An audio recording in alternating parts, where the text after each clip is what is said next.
ने हमें हर चीज़ से छूट दे रखी थी कि भाई कर तू, कोई दिक्कत नहीं, मैं पीछे बैठा हूँ। मैंने ठीक है जी, मैं आपको ज़िम्मा देता हूँ कि मैं आपके घर की दुःख परेशानी जो है ख़त्म कर दूँगा। तो मैंने बोल दिया उनको कि भाई मैं इस दिन आऊँगा आपके पास और मेरे पास आप अपना अता-पता भेज दीजिए। तो उन्होंने पता भी इतना दूर का बताया, मैंने जाऊँगा कैसे? तो राजस्थान बीकानेर का आपने शायद नाम भी सुना होगा, हाँ जी, हाँ जी, राजस्थान बीकानेर हाँ का। जी, हाँ जी। तो वहाँ के रहने वाले थे और जो आजकल वो लोहार आप जानते होंगे, हाँ जी। जो लोहारों का काम करते हैं, तो उस बिरादरी से बिलॉन्ग करते थे वो। तो वहाँ पर जाने में भी मुझे लगभग 1 दिन तो लग गया था। कैसे मैं यहाँ से सुबह 4 बजे निकला था, तो रात को ही वहाँ 8-9 बजे पहुँचा उनके पास। हुँ, पूरा शरीर का थका हुआ, थकावट। तो वहाँ जाते ही उस लड़के को ये लगा लो हट्टा-कट्टा बच्चा, मुझसे भी अब मेरी हाइट तो 6 फुट कुछ इंच है। मुझसे भी अच्छी हाइट, मुझसे भी अच्छा हट्टा-कट्टा, जंजीरों से बाँध रखा लड़का, लड़का, जंजीरों से बाँध रखा। अच्छा।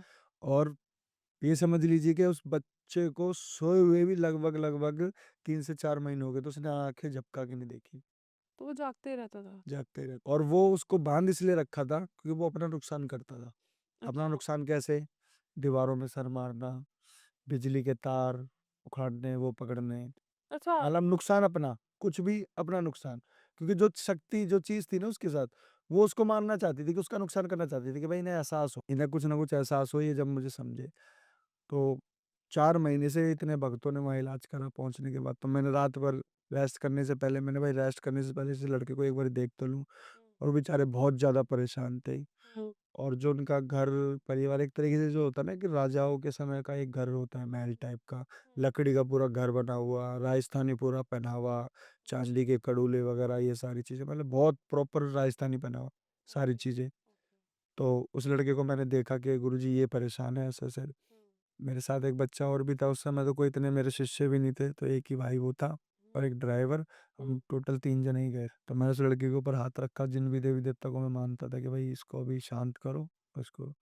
तो वो लड़का उस दिन 4 महीने के बाद उसने 2-3 घंटे सोया था।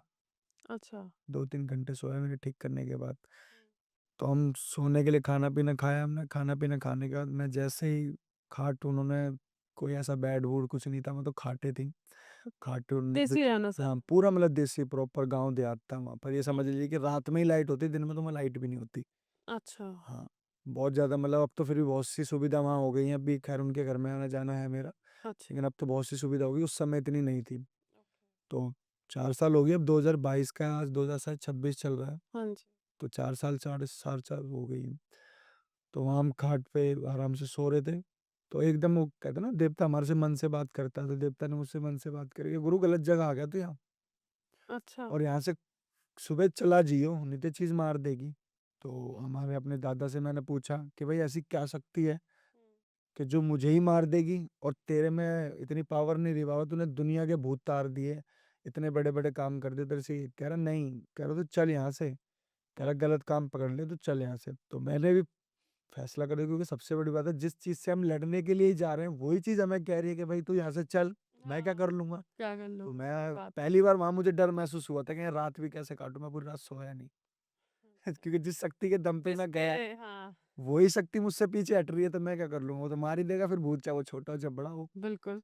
तो जी, सुबह हुई, सुबह होते मैं नहा धो के फटाफट तैयार होके मैंने जी, मैं नहीं कर पाऊँगा आपके बच्चे का इलाज, मुझे जाने दो। उन्होंने मेरे पैर पकड़ लिए कि गुरुजी नहीं, इतने भगत आए हमारे घर में, किसी ने इस बच्चे को ये नहीं है कि 2 घंटे का आराम दिया हो।